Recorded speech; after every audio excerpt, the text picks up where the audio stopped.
Minsan hindi naman lahat ng experience ano. I mean, may mga experiences na masama pero matututo ka naman talaga sa kanya.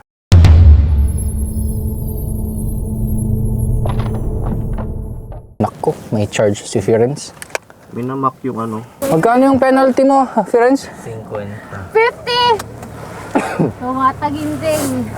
Apat tayo, hindi pala natin binasa yung complete na ano, no? Instructions. Lesson learned. Whew, what a day, what a challenge. Maraming mga nangyayari ngayon. Huling araw ng off namin, huling araw ng off ko pala. Kakain daw kami sa labas alas 8 ng umaga. We're going to eat out. Bibilin. Nakakaingit naman ng may lisensya kung saan-saan na lang pwedeng pumunta. So mamaya magpapagawa ako ng B-roll sa kanila kasi kagabi hindi nakalimutan ko magpa-B-roll. Kaya doon na lang sa beach mamaya pag maganda yung sinag ng araw. Galing na ng driver namin. Pwede na mag-drive papuntang Scotland yun next year. Yun nga sabi ko, yun nga pala yung gusto kong kailangan na natuto.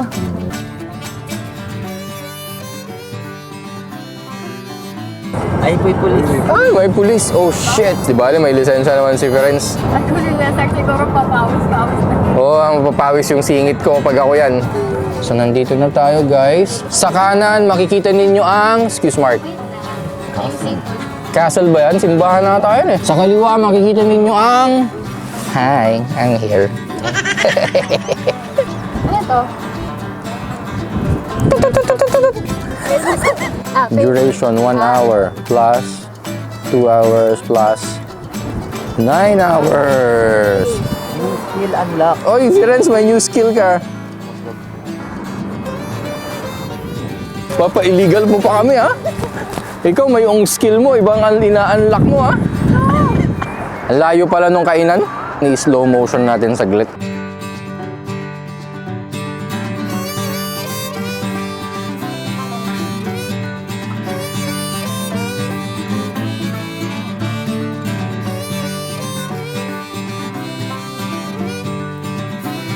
Nandito ulit kami sa Crusoes. Tapos sabi ko mag-a-add ako ng black pudding tsaka tomato. Tapos sabi ni Mark, ha? Hindi siya makapaniwala dun sa black pudding. Alam kung anong sabi mo.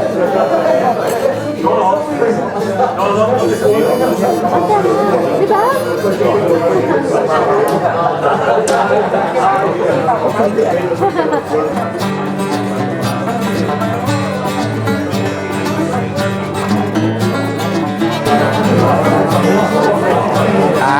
Ang sarap.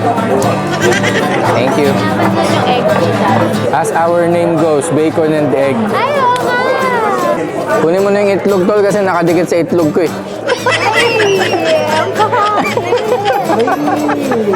Pakita ko na lang yung pagkain namin. Tapos na kaming kumain lahat. Sabi ko kay Mark, bumili siya ng aso. Oo. Kasi ilalakad ko siya dito sa Whitley Bay. So, Ayan. bakit mo ilalakad? Bakit ikaw lalakad? Kasi sabi ko, nilalapitan kasi yung aso. Ito kasi yung napansin ko.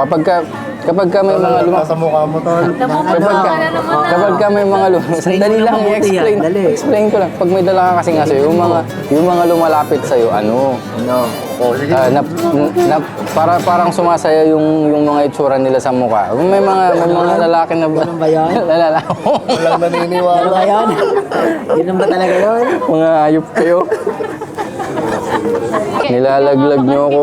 Straight face, oh. Lang yata mga kaibigan ko na to. Wala kayong kwentang kaibigan. Baka naman sa'yo yung mga mukha nila. Kaya nila ako.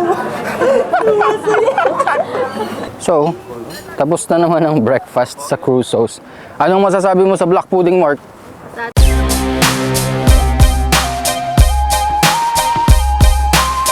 Pasado. Kalahin mo, nag-i-explain ako, ayaw nilang maniwala sa akin, mga sarili kong kaibigan. Oy, paano ka tumawag ng manok? Walang yaka, iba yung lalapit sa'yo niyan eh. Dapat gano'n. Ano ba ginagawa sa dila nyo?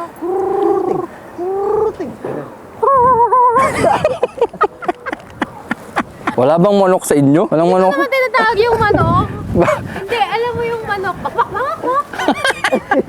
Ganyan mamatawag ng manok. Paano mo guluhin yung manok? Sige nga. Bak. Eh, ganun sila. Ano masasabi mo sa kanya, tol? Required bang marunong lumangoy pag lifeguard? Ay naku, tingnan mo nga, paano mo isi-save kung di ka marunong lumangoy? Salbabida! Eh, paano mo sisirin yung kung nandun sa ilalim? Salbabida ka dyan, hindi ka tatangayin ka lang din ng alam. O, ikaw ang kailangan i-save.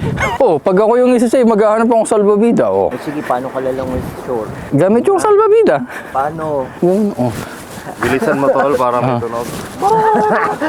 Sabi ko, kinain ni Mark yung alimango ko, nag-react sila lahat ng pangit ng reaction. Oh, tol. Jogging tayo dito. Kailan? Naku, may dumaan lang, magja-jogging na agad. Ngayong week. Oy, hindi ako nagyaya nun ha. Si Jazz yung nagyaya nun. Ayun oh. Pero maka-oo, no? Parang hindi pa natapos yung Oo, statement tol. oo agad. Pag tanong oo agad, ay grabe. Hindi naman oo, kailan sabi ko. Kailan? Magja-jogging ba ulit? May ano ba dyan? Ay, oh shit. Oy! Kala ko malilipad yung sombrero mo eh. Oo nga eh. Ay, oh shit. Oy! Saan nga nung namutla eh. Oo, pinasok sa Pinasok sa CR eh. Oo, binasok nila ako sa CR. Ba't ka namutla pala? Nakita ko kasi yung bloodshot eyes ko, na-nervous ako. Akala ko mabubulag na ako. Akala ko mamamatay na ako kasi may dugo yung mata ko. Buti hindi sa inisip.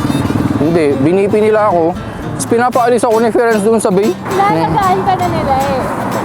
Inaalagaan ako ng mga pareho kong staff. Tapos yung kasama ko sa bahay, pinapaalis ako. Yung kaibigan ko, tinataboy ako. Wait lang po.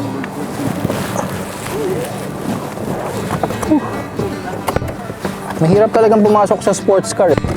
May pupuntahan pala kami doon sa lugar kung saan ka makakakita ng seal. Pag tumalon ako, mahahangin ako, tignan mo.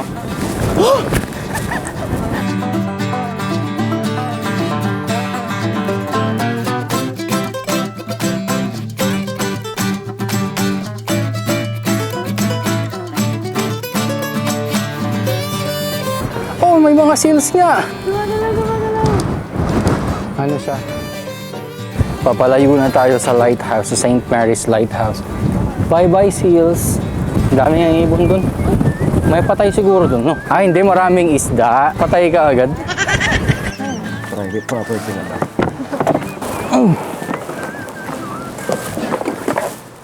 Kasing bahay. Na naman? Na naman? Nakabukas, tol? Yung music, Ako yung last eh. si Cesar. Ah, oo, nakabukas. Gustong bumawi ni Ferenc, tol, salbahe.